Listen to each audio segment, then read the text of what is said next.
The Real Opinion is brought to you by Rainstorm Car Wash. Get in and get clean today.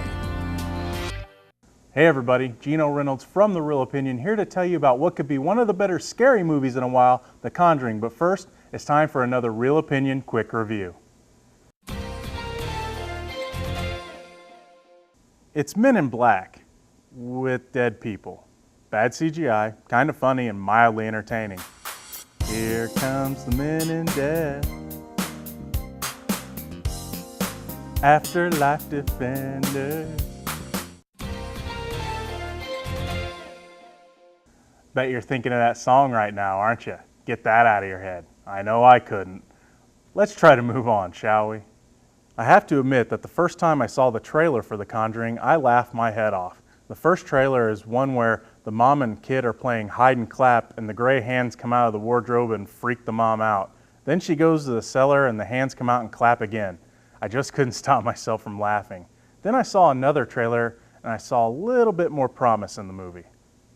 This movie tells the story of two families, paranormal investigators the Warrens and regular family the Perrons.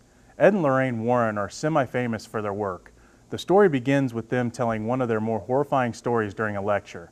Elsewhere, the Perrons have just moved into a new house, but shortly after, strange things begin to happen.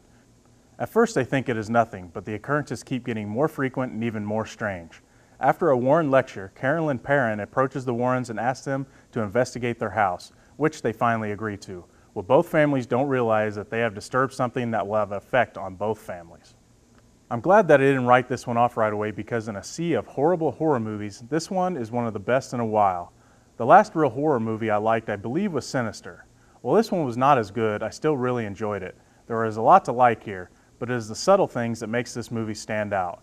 With all these horror films that come out and try to entertain you with ridiculous scares and bloodbaths, this movie works using the simplest things. I think that the movie's strongest aspect is its use of sound. It's really kind of hard to explain why the sound really worked well in the movie. It just did. From voices to music boxes to doors creaking, this movie just had the right sound for exactly the right time. Another thing is that the scares were not totally obvious. There was a lot of fake outs that made you start to get comfortable and then they would get you. Sure, not all of them worked, but most of the time they did. The movie did use some of the tried and true possession stuff from other films, but it didn't overuse them.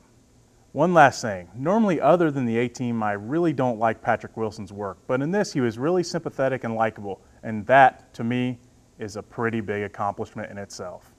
I think that fans of a more psychological horror movie will like this a little bit more than someone who just digs the gorier stuff. The scares are good, the character's likable, and the story is decent.